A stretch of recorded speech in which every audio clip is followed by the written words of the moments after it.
ये आज विजय राघवगढ़ किला प्रांगण में स्वतंत्रता दिवस के अवसर पर मुख्य समारोह आयोजित है, जहां विजय राघवगढ़ विधायक संजय सिकंद पाठक ध्वजारोहण करेंगे और वो पहुंच गए हैं। हम आपको सीधी तस्वीरें दिखा रहे हैं, ये पहुंच गए हैं, अधिकारी उनका स्वागत कर रहे हैं।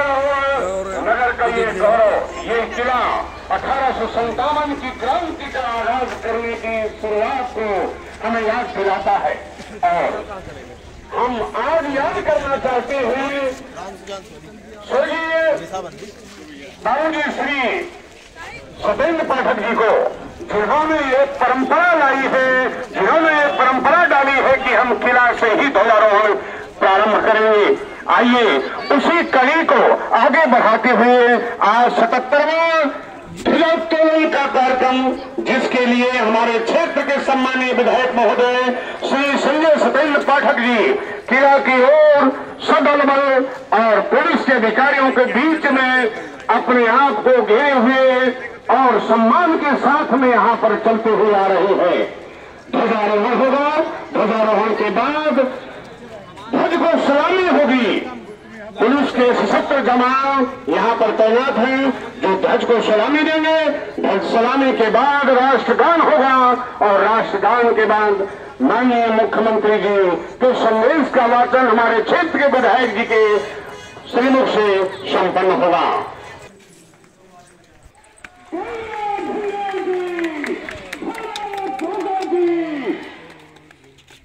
सलामी राष्ट्रगान प्रारंभ।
क्योंकि संदेश वाचन में थोड़ा सा समय लगेगा,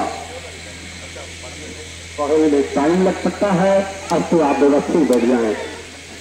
मान्यवर पधार चुके हैं, आप संदेश का वाचन है तो मैं निवेदन कर रहा हूं हमारे सम्मानीय विधायक जी से कि माननीय मुख्यमंत्री जी के संदेश का वाचन करने की कृपा करें। ताकत के साथ, जोर के साथ।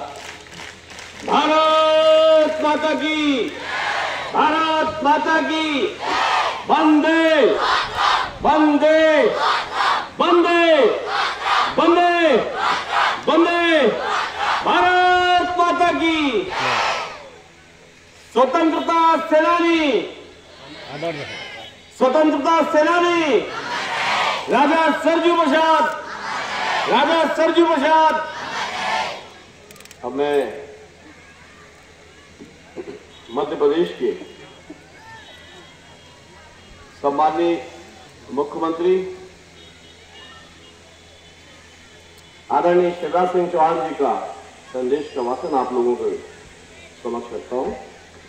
प्रिय प्रदेशवासियों, भारत के 77वें स्वतंत्रता दिवस के अवसर पर मध्य प्रदेश के जन जन को हार्दिक बधाई एवं शुभकामनाएं। ये गुलामी की जंजीरों के टूटने का दिन है, ये नए बीज से कोपल फूटने का दिन है, ये देश की दिशा को मोड़ने का दिन है, ये भारत को एक सूत्र में जोड़ने का दिन है, ये शहीदों के बलिदान के यशगान का दिन है, ये 140 करोड़ भारतवासियों की मुस्कान का दिन है। महिमा महान है तू है, महिमा महान तू है, गौरव निधान तू है, तू प्राण है हमारी जननी समान तू है। तेरे लिए जिएंगे, तेरे लिए मरेंगे, तेरे लिए जन्म भर हम साधना करेंगे, जीवन सुमन चढ़ाकर आराधना करेंगे। स्वतंत्रता यानी सपने देखने और उन्हें सच कर दिखाने की आजादी। स्वतंत्रता यानी अपनी प्रतिभा और अपनी पसंद के अनुसार आगे बढ़ने की आजादी। स्वतंत्रता यानी मौलिक कर्तव्यों की जिम्मेदारी के साथ मौलिक अधिकारों की आजादी। न केवल दूसरों के दुखों को सुख में बदलना, बल्कि अपने सुख को भी दूसरों के सुख में बदल देना ही आजादी के मंत्र की असली सार्थकता है। वतन की आजादी के लिए मर मिटने वालों ने जिस गौरवशाली, वैभवशाली, शक्तिशाली और समृद्धशाली भारत के निर्माण का सपना देखा था, उसे आदरणीय प्रधानमंत्री नरेंद्र मोदी जी ने पिछले 9 वर्षों में अपने कार्यकाल से साकार किया है। उनके नेतृत्व में आजादी के अमृत काल में 21वीं सदी का एक ऐसा समर्थ और सामर्थ्य समृद्ध भारत आकार ले रहा है, जिसमें हमारे सपने हमारी आंखों के सामने ही पूरे हो रहे हैं। आज पूरी दुनिया भारत की ओर देख रही है, भारत से सीख रही है। वसुधैव कुटुंबकम विश्व मंत्र के रूप में उद्घोषित और उच्चारित हो रहा है। पिछले 5 वर्षों में देश के 13 करोड़ से अधिक लोगों का गरीबी से बाहर आना, आकाश में चंद्रयान और धरती पर वंदे मातरम ट्रेन का चलना, कर्तव्य पथ पर भव्य नवीन संसद और भारत मंडपम को सजाना और भारत को विश्व की 5वीं सबसे बड़ी अर्थव्यवस्था बनाना, यह सिद्ध करता है कि बड़ी सोच और बड़े संकल्प के साथ उस लक्ष्य को भी हासिल किया जा सकता है जिसकी एक जमाने में कल्पना भी नहीं की जा सकती थी। सबका साथ, सबका विकास, सबका प्रयास, सबका विश्वास के मंत्र के साथ जनता की जिंदगी को बदलना ही मध्य प्रदेश सरकार का मिशन है। हम एक ऐसे नए मध्य प्रदेश का निर्माण कर रहे हैं जहां गरीबी भी समाप्त हो रही है और पिछड़ापन भी, जहां आमदनी भी बढ़ रही है और आत्मविश्वास भी, जहां विकास का हर क्षेत्र में प्रवेश हो रहा है और विकास में हर वर्ग का समावेश भी, जहां पढ़ाई भी मिल रही है और दवाई भी, जहां कुशासन के ढर्रे को बदल दिया गया है तो सभी तरह के माफियाओं को कुचल दिया गया है, जहां बेटियों और महिलाएं सशक्त बन रही है, वहीं दूसरी ओर परिवार समृद्ध बन रहा है, जहां युवाओं को कौशल मिल रहा है, मजदूरों को संबल मिल रहा है, जहां सरकार शरीर, मन, बुद्धि और आत्मा के सुख को हर नागरिक तक पहुंचाने के लिए दिन रात काम कर रही है। सरकार के बीते 2 दशकों की विकास यात्रा ने इन सभी संकल्पों की सफलता की जीवंत कहानियां कहती है। सेवा और सुशासन की प्रतिज्ञा के साथ हमने मध्य प्रदेश के कायाकल्प का भी अभियान प्रारंभ किया था। तब और अब का फर्क साफ दिखता है। तब हमारी आर्थिक विकास दर 0.10% थी, जो अब 16% से भी ज्यादा हो चुकी है। तब खाद्यान्न उत्पादन मात्र 159 लाख मीट्रिक टन होता था, जो अब बढ़कर 619 लाख मीट्रिक टन है। तब किसानों को फसल ऋण पर 15% से 16% ब्याज देना पड़ता था, अब 0% ब्याज पे लोगों को ऋण उपलब्ध होता है। तब औद्योगिक विकास की दर ऋणात्मक हुआ करती थी, अब बढ़कर वो 24% है। तब प्रदेश में प्रति व्यक्ति वार्षिक आय 12,000 रुपए थी, जो अब बढ़कर 1,40,000 रुपए हो गई है। तब मध्य प्रदेश की बजट का आकार मात्र 23,000 करोड़ का था, जो अब बढ़कर 3,14,000 करोड़ से भी अधिक का हो चुका है। तब राज्य का सकल घरेलू उत्पाद लगभग 86,800 करोड़ था और अब ये 13,22,000 करोड़ से भी अधिक का हो चुका है। तब हमारी सड़कें मात्र 60,000 किलोमीटर की लंबाई की थी, जो अब बढ़कर 5 लाख किलोमीटर से अधिक हो चुकी है।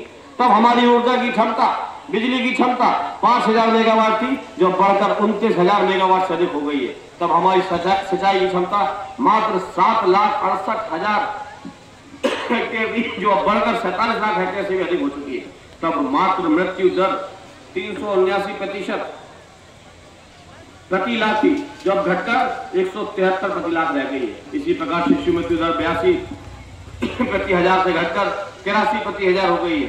तब संस्थागत प्रसव मात्र 26% था, जो अब 90% से अधिक हो गया है। तब मध्य प्रदेश में मात्र 5 मेडिकल कॉलेज हुआ करते थे और अब ये बढ़कर 24 मेडिकल कॉलेज हो गए। तब प्रति 1000 बेटों पर 927 बेटियां जन्म लेती थी, अब प्रति 1000 बेटों पर 956 बेटियां जन्म ले रही हैं।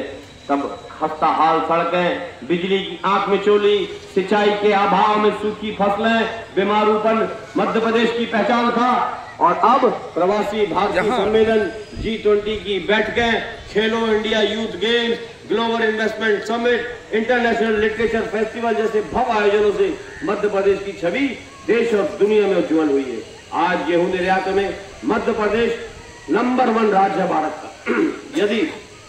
यदि पीएम स्वनिधि योजना के क्रियान्वयन में देश में अव्वल राज्य है तो वो है मध्य प्रदेश। की गुणवत्ता में पूरे देश में कोई अग्रणी राज्य है तो वो है मध्य प्रदेश।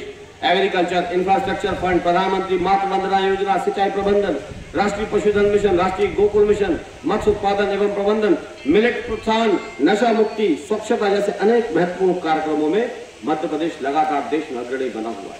ये संभव हुआ है क्योंकि हम मध्य प्रदेश में माननीय प्रधानमंत्री के सप्तऋषि मंत्र समावेशी विकास, अंत्योदय, अधोसंरचना, निवेश, ग्रीन ग्रोथ, युवा शक्ति, अर्थ शक्ति और क्षमताओं का अधिकतम विकास को अपना मिशन मोड में क्रियान्वित कर रहे हैं, स्वरूप दे रखा है। पूरे मध्य प्रदेश में 16 जुलाई से 14 अगस्त तक 2023 तक विकास पर्व की लहर गांव और शहर से चली। विकास पर्व के दौरान 45,000 करोड़ रुपए से अधिक के विकास कार्यों का लोकार्पण, भूमि पूजन संपन्न हुआ। प्रदेश के सभी 230 विधानसभा क्षेत्रों में निकाली गई विकास यात्राओं के दौरान 9 लाख से अधिक आवेदनों का निराकरण भी किया गया। 10,000 करोड़ रुपए से अधिक के विकास कार्यों का लोकार्पण और भूमि पूजन भी हुआ। योजनाओं का लाभ दिलाया गया। अभियान के दूसरे चरण में 68,46,000 से अधिक आवेदनों व 1,73,000 से अधिक सीएम हेल्पलाइन शिकायतों का निराकरण भी हुआ। विकास यात्रा, विकास पर्व, मुख्यमंत्री जन सेवा अभियान का त्रिवेणी संगम प्रदेश की तस्वीर और तकदीर बदलने के लिए महायज्ञ साबित हो रहा है। जनता का सुख सरकार का सुख है और जनता का दुख सरकार का दुख है। जनता की जिंदगी से कठिनाइयों के कांटे निकालकर खुशहाली के फूल बिछाने के लक्ष्य के साथ मध्य प्रदेश में 10 अभूतपूर्व सामाजिक क्रांतियां होंगी। योजना के माध्यम से अब तक 1,22,000 से अधिक भूमिहीन परिवारों को भूखंड मिल चुके हैं और प्रधानमंत्री आवास योजना के माध्यम से ग्रामीण एवं शहरी क्षेत्रों को मिलाकर 44 लाख से ज्यादा परिवारों को अपने घर का सपना साकार हुआ है। दूसरी सामाजिक क्रांति है महिला सशक्तिकरण की क्रांति। करोड़ों माताओं, बहनों और बेटियों के सम्मान, स्वावलंबन, स्वास्थ्य, सुरक्षा, सुविधा और सशक्तिकरण के लिए जो कार्य मध्य प्रदेश की सरकार ने किए हैं, उनके बलबूते मध्य प्रदेश महिला कल्याण में देश का एक रोल मॉडल राज्य बन गया है। प्रदेश सरकार ने प्रदेश की आधी आबादी की पूरी जिंदगी खुशियों से भरने के लिए एक से बढ़कर एक योजनाओं का सफल संचालन किया है। प्रदेश की महिलाओं तक एक जमाने में केवल परिवार चलाया करती थी, अब वे सरकार चलाने के में लगी हैं। स्थानीय निकाय निर्वाचन में लगभग 2 लाख महिलाएं चुनाव जीत कर आई है और ये पूरे आत्मविश्वास के साथ सरकार और तथा नगर की सरकारें चला रही है। ग्रामीण क्षेत्रों में प्रधानमंत्री आवास योजनाओं में बने 52% से ज्यादा घरों का मालिकाना हक महिलाओं को दिलाया गया है। महिलाओं के नाम से अचल संपत्ति की रजिस्ट्री कराने पर पंजीयन शुल्क में 3% को से घटाकर 1% किया गया। एक और जल जीवन मिशन के माध्यम से लाखों बहनों को कष्ट झेलकर दूर दूर से पानी लाने की झंझट से मुक्ति मिल रही है। वहीं दूसरी ओर प्रधानमंत्री उज्ज्वला योजना के जरिए उन्हें रसोई घर में ही धुएं से भी मुक्ति मिल रही है। लाडली लक्ष्मी योजना ने 45,50,000 से अधिक बेटियों को लखपति बनाया है। लाडली लक्ष्मी योजना के लड़के और लड़की में होने वाले सामाजिक भेदभाव को मिटाने में सफल रही है। निरंतर बेहतर होता लिंगानुपात इस बात का प्रत्यक्ष प्रमाण है। पर सरकार का संकल्प है कि स्वयं सहायता समूह से जुड़ी हर बहन की आमदनी कम से कम 10,000 रुपए प्रति माह होना चाहिए। वसूली के जैसे कार्य समूहों को सौंप कर उन्हें समृद्ध और सशक्त बनाया जा रहा है। बहनों के जीवन को एक नई आशा, नए विश्वास और नई खुशियों से भरने के लिए आई है मुख्यमंत्री लाडली बहना योजना। प्रदेश की 1.25 करोड़ से अधिक पात्र बहनों के खाते में 10 जून 2023 से हर महीने 1,000 रुपए के रूप में खुशी की किस्तें अंतरित की जा रही हैं। प्रदेश के 60,000 से अधिक ग्रामों और वार्डों में लाडली बहना सेना समिति गठित हो चुकी है, जो प्रदेश को समृद्धि और विकास के पथ पर तेजी से आगे बढ़ाने में सरकार का सहयोग करेगी। योजना में अब 21 वर्ष से अधिक एवं 23 वर्ष से कम उम्र की तथा ट्रैक्टर वाहन स्वामी परिवार की बहनों को भी लाभ देने का निर्णय लिया गया है। तीसरी सामाजिक क्रांति है। इसमें एक बात स्पष्ट करना चाहता हूं कि योजना में अब 21 वर्ष से अधिक एवं 23 वर्ष से कम की तथा ट्रैक्टर वाहन स्वामी परिवार की बहनों को भी लाभ देने का जो निर्णय लिया गया है, इसका मतलब ये नहीं कि जिनके पास ट्रैक्टर नहीं होगा उनको लाभ नहीं मिलेगा। ट्रैक्टर है तो भी लाभ मिलेगा, नहीं है तो भी मिलेगा। तीसरी सामाजिक क्रांति है किसानों के कल्याण की क्रांति। पिछले 3 वर्षों में किसान कल्याण की विभिन्न योजनाएं जैसे फसल उपार्जन, फसल नुकसान राहत, फसल बीमा, किसान सम्मान निधि, बिजली सब्सिडी आदि के अंतर्गत प्रदेश के किसान भाई बहनों के खाते में 2,70,000 करोड़ से अधिक की राशि अंतरित की गई है। राज्य सरकार ने किसान सम्मान निधि के रूप में किसानों को मिलने वाली 6,000 रुपए की वार्षिक निधि में मुख्यमंत्री किसान कल्याण योजना के माध्यम से राज्य की ओर से दी जा रही 4,000 रुपए की राशि को बढ़ाकर अब 6,000 रुपए कर दिया गया है। यानी अब किसान सम्मान निधि के रूप में हर किसान को जो 6,000 और 4,000 10,000 मिलता था वो 12,000 मिलेगा। मुख्यमंत्री कृषक ऋण योजना ब्याज माफी योजना के माध्यम से 11 लाख से अधिक किसानों के सिर से 2,123 करोड़ रुपए के ब्याज की गठरी उतारने का काम मध्य प्रदेश की सरकार द्वारा किया जा रहा है। श्री अन्न योजना श्री अन्न के उत्पादन एवं उपयोग को बढ़ावा देने के लिए विभिन्न कार्यक्रम प्रारंभ किए गए हैं। आकांक्षा योजना, टंटैया मामा आर्थिक कल्याण योजना, संत रविदास स्वरोजगार योजना, भगवान बिरसा मुंडा स्वरोजगार योजना, डॉक्टर भीमराव अम्बेडकर आर्थिक कल्याण योजना, मुख्यमंत्री पिछड़ा वर्ग उद्यम एवं स्वरोजगार योजना, मुख्यमंत्री विमुक्त घुमंतु एवं अर्ध घुमंतु स्वरोजगार योजना आदि कमजोर वर्ग हितैषी योजनाओं को लागू कर सरकार ने कमजोर वर्गों का गौरव और सम्मान भी बढ़ाने का काम किया है। 5वीं सामाजिक क्रांति है कौशल और रोजगार क्रांति। मध्य प्रदेश देश का पहला राज्य है जहां मुख्यमंत्री सीखो कमाओ योजना जैसी दुनिया की सबसे बड़ी इंटर्नशिप योजना प्रारंभ की गई है, जिसमें युवाओं को लर्निंग के साथ साथ अर्निंग का अवसर भी मिल रहा है।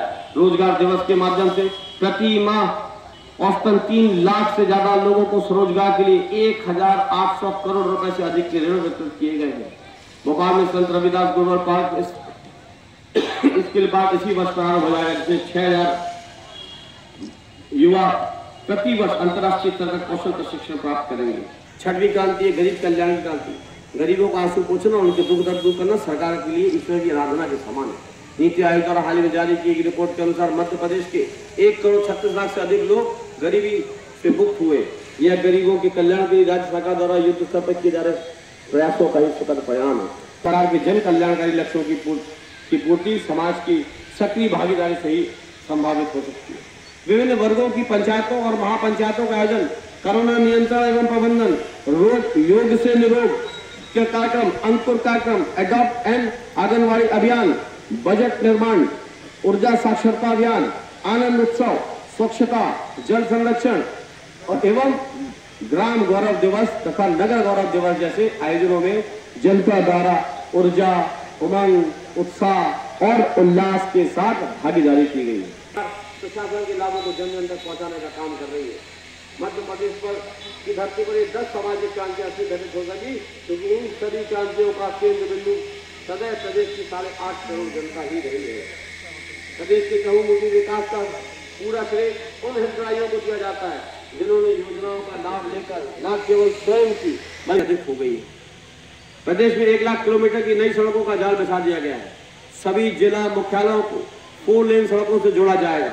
सभी नगरीय निकायों को 2 लेन सड़कों से जोड़ा जाएगा। प्रदेश के सभी शासकीय मेडिकल कॉलेजों में नर्सिंग कॉलेज की स्थापना की जाएगी।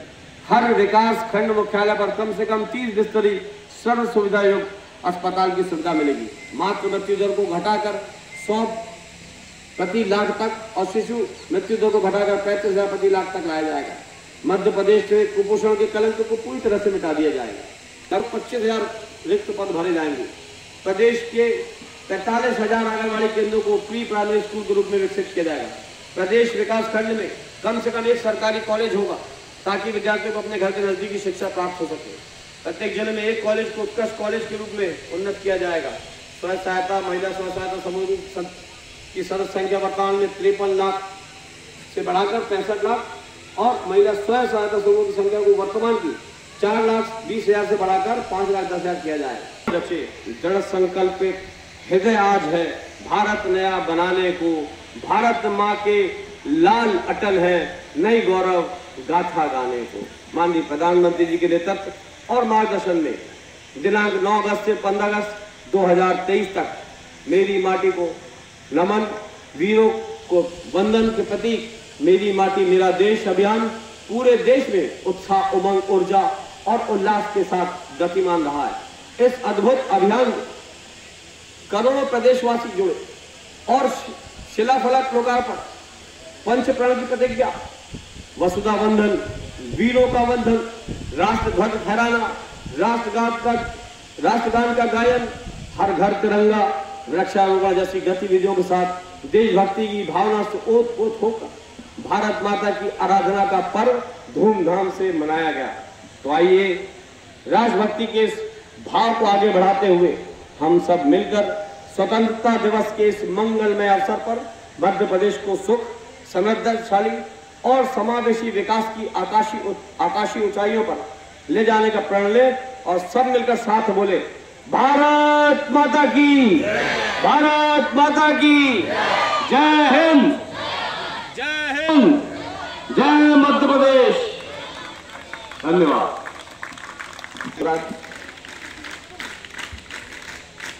मैं भी आप सभी को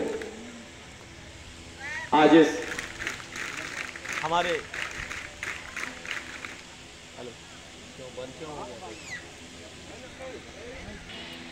सभी मेरे विजय राघवगढ़ परिवार, विजय राघवगढ़ को मैं हमेशा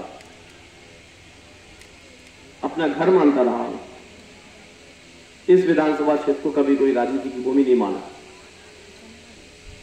मैंने सदैव कहा है कि विजय राघवगढ़ विधानसभा क्षेत्र नहीं है, यह मेरा घर है। इसमें रहने वाले सभी लोग मेरे परिवार के सदस्य हैं और आज मुझे बड़ी प्रसन्नता है कि जब मैं यहाँ आ रहा था उसके पहले माननीय प्रधानमंत्री जी का उद्बोधन लाल किले से हो रहा था और जब आज माननीय प्रधानमंत्री जी को शब्द सुना तो हृदय अंदर से प्रसन्नचित हो गया। जब आज माननीय प्रधानमंत्री जी ने भी बोला कि अभी तक उनके 9 भाषणों में वो कहा करते थे मेरे देशवासियों, मेरे प्रिय देशवासियों, आज माननीय प्रधानमंत्री जी ने बोला मेरे परिवार वालों, मेरे परिवार के साथियों। और सही में यही सेवा का सही भाव भी होता है। राजनीतिक रूप से सेवा का दिखावा करना एक अलग बात होती है और परिवार के कनिष्ठ सदस्य बनकर, छोटे भाई बनकर, छोटा पुत्र बनकर माता पिता, परिवार और वरिष्ठों की सेवा करना का एक भाव ही अलग होता है।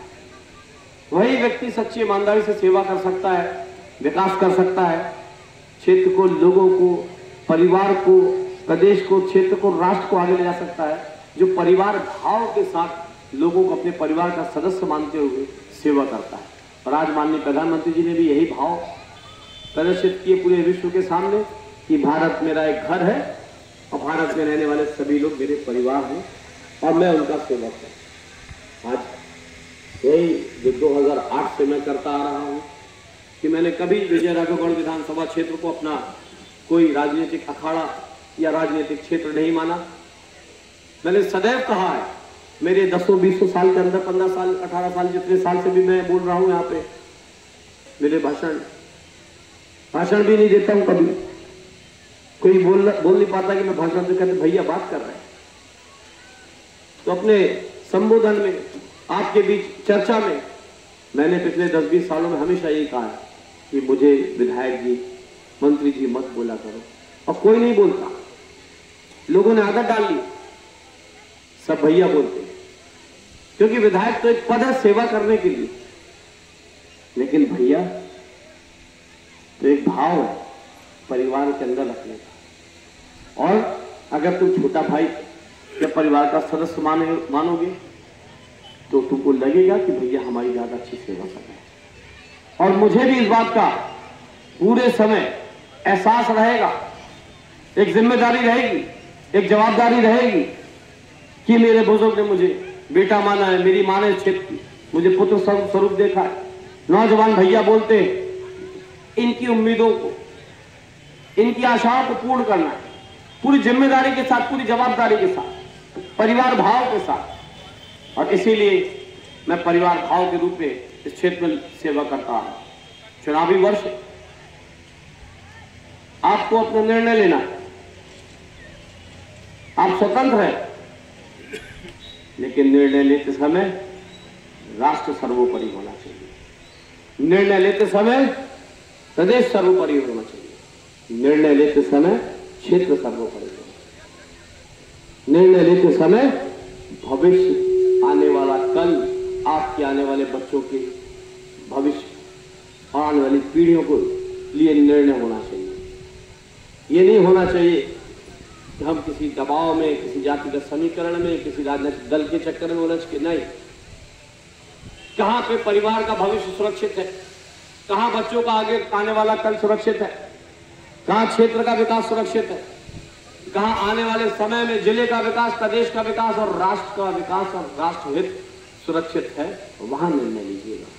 मैं नहीं बोलूंगा कहां लेना है। आप अपने आप, जब आप स्वयं सोचेंगे कि मेरे बच्चों का भविष्य, आने वाली पीढ़ी का भविष्य किसके हाथ में सुरक्षित है, तो आप अपने आप अपना निर्णय सही लेंगे। जब आप प्रदेश हित की बात सोचेंगे, क्षेत्र हित की बात सोचेंगे, गांव हित की बात सोचेंगे और राष्ट्र हित को लेकर निर्णय करेंगे, तो आपका निर्णय अपने आप सही बटन दबा के हो जाएगा। मुझे किसी का नाम लेने की आवश्यकता ना पड़ेगी। और एक ही बात है, मैं सदैव कहता रहा हूं कि मुझे सत्ता पे नहीं, दिल पे राज करना है। आपके हृदय के अंदर, आपके अंतरात्मा के अंदर, आपके दिल के अंदर अगर मेरे लिए जगह नहीं है, तो सत्ता की जगह का कोई महत्व संजय पाठक के लिए नहीं है। इसीलिए सत्ता पे नहीं, दिल पे राज करना चाहता हूं। आप हर दिल अजीज बनना चाहता हूं, हर माँ का बेटा, हर बुजुर्ग का पुत्र बनना चाहता हूं, हर बहन का भाई और हर बच्चे के लिए पिता तुल्य भाव रखते हुए सबको समेट कर एक परिवार भाव के साथ सेवा करना चाहता हूं। और आपके जितना भी बन पड़ा जीवन में किया है, आज मैं कह रहा हूं। और अभी मैं विजय राघवगढ़ वालों से पूछ रहा था कि बताओ और क्या चाहिए, तो बोले एक ऑडिटोरियम बचा था, मैंने कहा उसका भी 2 करोड़ रुपए स्वीकृत हो चुका है। पार्क, उसका भी पैसा दे चुका। थोड़ी सा ही पीछे पार्क की जमीन में थोड़ी सा विभागों का झगड़ा, 2 विभागों का, वो निपटते ही पार्क हो जाए। बाईपास स्वीकृत हो ही चुका है। लोग काम ढूंढ रहे हैं। क्या संजीव भैया को काम कौन सा बताया जाए। मैं आज आपको कह रहा हूं कि आज 2023 के 15 अगस्त के ध्वजारोहण कार्यक्रम में हम यहां से आपको संबोधित कर रहे हैं। हम जब 2024 का ध्वजारोहण इस किले से करेंगे, तब आपका विजय राघवगढ़ का बाईपास का निर्माण लगभग पूर्णता की ओर होगा। ऐसा मेरा प्रयास रहेगा अगले वर्ष में। और जैसा आदरणीय नरेंद्र मोदी जी कहते हैं, आज मैं अपने परिवार वालों की तरफ से आश्वस्त होकर बात कहता हूं कि जिन कार्यों का आज हम भूमि पूजन कर रहे हैं, अगले वर्षों में उन कार्यों का लोकार्पण भी हम ही करेंगे। ये जितने लोग राष्ट्र विरोधी ताकतें, जो स्वयं के हित को सर्वोपरि रखने वाले लोग हैं, ये इनके सपने कभी साकार नहीं होंगे। जो जनता को लूटकर, क्षेत्र को लूटकर और आगे अपना सपना साकार करना चाहते हैं, ऐसे लोगों का सपना कभी साकार नहीं होगा। हमारा क्षेत्र पूरी ताकत और मजबूती के साथ आगे बढ़ेगा और क्षेत्र में विकास के नए सोपान आपको मिलते रहेंगे। आप सबने जो मुझ पर विश्वास व्यक्त किया, मुझे इसी प्रकार आप सबका स्नेह आशीर्वाद सदैव मिलता रहे, परिवार भाव के रूप में मिलता रहे, बुजुर्ग माताओं बहनों का आशीर्वाद मिलता रहे। और जो मेरा एक संकल्प है, जिसे आप सबकी ताकत से मैं पूरा करूंगा, हरिहर तीर्थ क्षेत्र हरिहर धाम, इस संकल्प को पूर्ति के लिए अभी इसी अगस्त या सितंबर के महीने पे आर्किटेक्ट की टीम का पूरा जो डिजाइनर टीम है, उनके डिजाइन की 3 कॉपियां आने वाली हैं, शायद 20 तारीख से लेकर 25 तारीख के बीच में इसी महीने उसको मूर्त रूप देना है और उसके साथ ही निर्माण प्रारंभ होना है। और 3.5 से 4 साल के अंदर उपरोक्त तीर्थ क्षेत्र को पूर्ण करना है, क्योंकि तीर्थ क्षेत्र जहाँ केवल तीर्थ क्षेत्र नहीं होगा, वो धार्मिक पर्यटन क्षेत्र भी बनेगा। विजय राघवगढ़ के सारे होटलों के दिन फिर जाएंगे, नई नई होटलें बन जाएंगी, नए नए रेस्टोरेंट खुल जाएंगे, बड़े बड़े मॉल की स्थितियां निर्मित खिलाएंगी। जैसे शहरों में मॉल होते हैं, वैसे बड़ी बड़ी दुकानें और मॉल की स्थिति यहाँ बनेगी, क्योंकि हजारों लोगों का यहाँ पे आना, लाखों लोगों का यहाँ पे आना जाना प्रारंभ हो जाएगा। पता नहीं कितने भाई लोग टैक्सी चलाने लगेंगे, ई रिक्शा चलाएंगे।